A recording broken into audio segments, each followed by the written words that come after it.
What is up, everyone? It's the one and only Brotherhood Healing, and today I'm wanting to talk about why I feel as though I am afraid of success. And I would say the reason why I'm afraid of success is because, for one, it's a new concept to me, and it's something that I don't understand. And me personally, I am a very analytical person, and so whenever I run in or encounter new information or something that I haven't learned before, my main fear is looking like I don't know what I am talking about. And then it sort of hit me, and I had to realize, like, life is all about constant learning. And if you're not learning something new, then you're already dead. And that's something that I've sort of had to put into perspective with myself. Um, like I said, I just had that fear of not knowing what it is that I am doing. And it shows up apparent most of the time whenever I'm at work.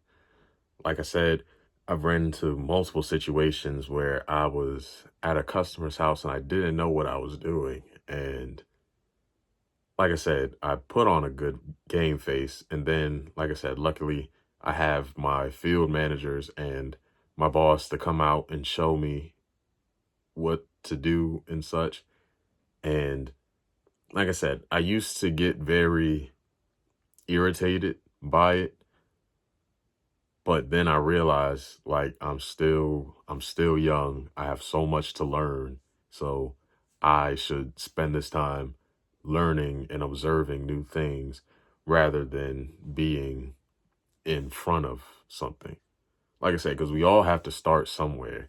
Like, even with the greatest minds of the 21st century, they even had to learn from somebody. So, like I said, it's just one of those things where I've definitely had to get used to in order for me to become more successful and post a lot more on this YouTube channel. Another reason why I say I am afraid of success is because I feel as though I, as a black man, am intimidating. And like I said, I feel as though it's one of those simple things that we revert back to. Because see, the purpose, our purpose, is to do two things: survive and reproduce. And our mind is all, like I said, like hermetic principles, like first thing ever, all is the mind. So whatever you're looking to do, it starts in the mind.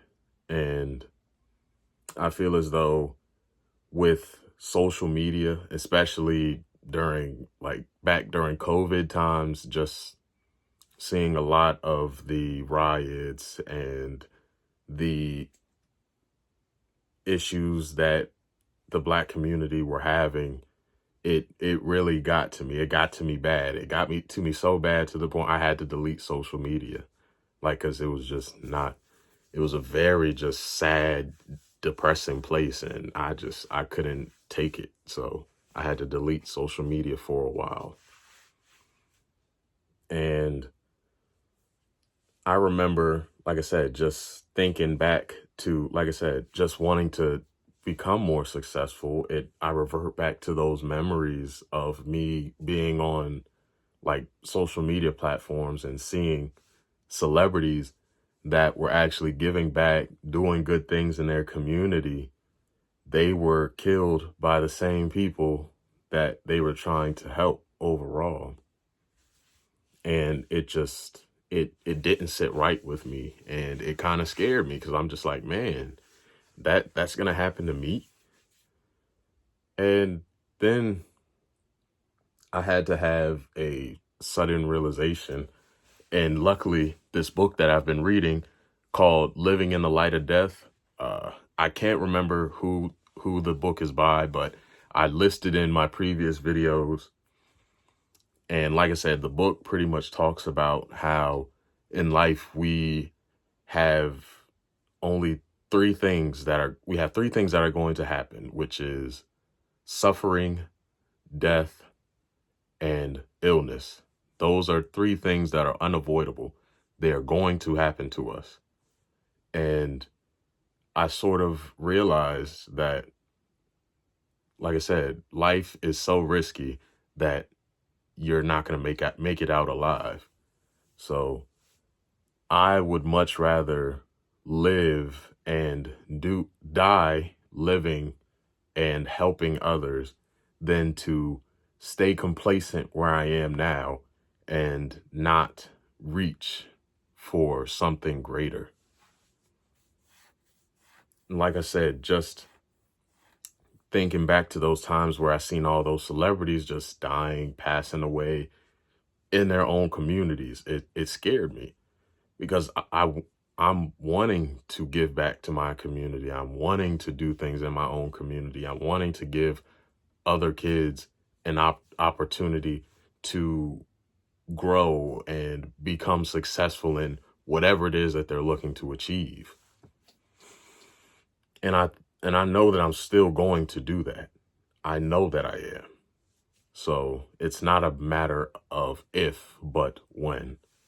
And like I said, I've really, thanks to me reading that book, I've really gotten over that fear.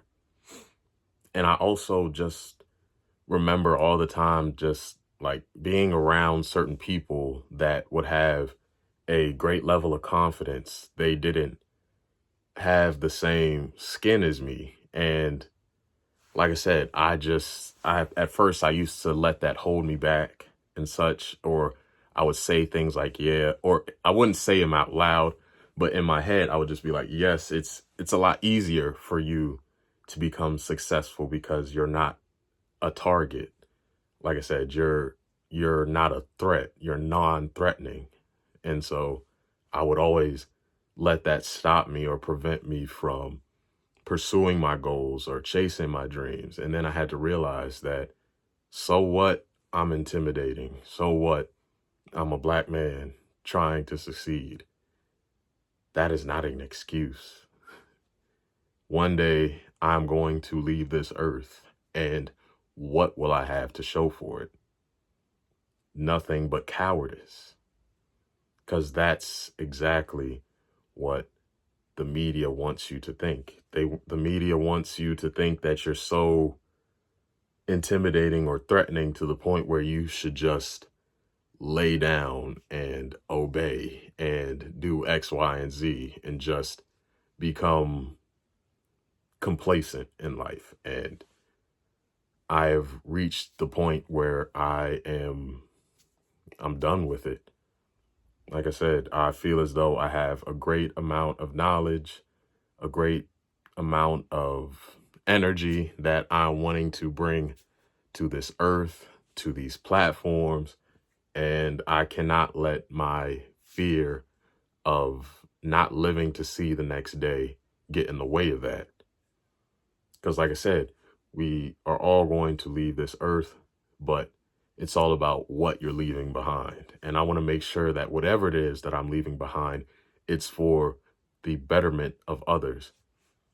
And I also think back to my purpose that I remember writing down.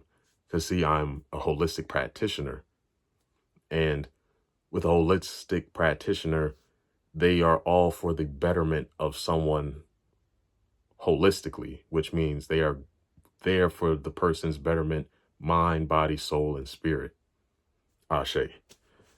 And so me thinking back to my main purpose, which is to make sure that everyone lives life to the highest extent of their being, that is my purpose. And if I have to die behind that purpose, I'm willing to 1,000 times. Because like I said, we have a short life here, and Just because you have an issue or something going on with you, or you think you're not good enough, those are nothing more than excuses that you're trying to tell yourself, or trying to, I guess you could say, articulate or analyze. Because like I said, I'm a very analytic person. And so I try to look for if-then statements in my life to justify what I'm thinking. And those are nothing more than cognitive biases. So, like I said, I feel as though I just wanted to make this quick video to be sort of a motivation, especially for anyone who's a black man like me. Like, you know what I mean? Don't be afraid of being successful just because people will think that you're arrogant, or people see you as threatening, or you appear threatening. Like I said, don't let that stop you from becoming successful, because you're not going to live long here. This is just you're nothing more than a human being having a spiritual experience, or a spiritual being having a human experience. Like I said, this is not our end all be all. Like I said, anyone who's listening, our origin exists beyond the physical. It's, like I said, this is just a fraction of what we are. So do not be afraid, do not be intimidated to get out here, get on these platforms, say what it is that you need to say, and express yourself to the highest extent of your being, because you only get one life. So just live it accordingly. Spread nothing but positivity, good energy. Like, I mean, we are in a new year, so stick to your goals. You feel as though you're not confident enough, ask yourself what it is that you're needing to do in order to become confident. Like I said, I feel as though I am a confident person already, but I was limited. I was limited by my fear of coming off as intimidating. And now that I'm thinking about it, it's really not that bad. So, like I said, just get over your fears. Ask yourself, are they even logical? Are you going to live forever? The only way your fears are logical is if you're going to live forever. If you're not going to live forever, then you need to release those fears, because you only have but so much time to do what it is that you're looking to do. Yeah, so like I said, Don, I'm not going to make this video super long. Like I said, I just wanted this to be a motivational post as we have ascended into a new year, 2025. I want this to be all about pursuing your goals despite having fears or doubts or worries. Just go out there and start. That's all you have to do. All you have to do. And you never know who's going to come across your page. You never know who's going to like what it is that you're doing. So just keep doing you no matter what, and keep pushing. Like I said, if you like what I've been saying, like, comment, subscribe. Tell me some of the fears that's been holding you back. Like I said, mine is just a fear of seeming intimidating. And like I said, I had to realize another thing, that humans are complex. We all don't think the same. So what's intimidating to one person is not as intimidating to another. And you can't control anything outside of you. So other people's opinions are their opinion. You can't control it. They think of you in a certain way. Like I said, you're not going to live here long. So their opinions are dang near irrelevant, especially once you turn 75 and get dementia. You're not even going to remember what half of those people thought of you. All you're going to remember is what you didn't do. So do what it is you're looking to do now. Like I said, if you like what I've been saying, like, comment, subscribe, and I will see you all in the next video.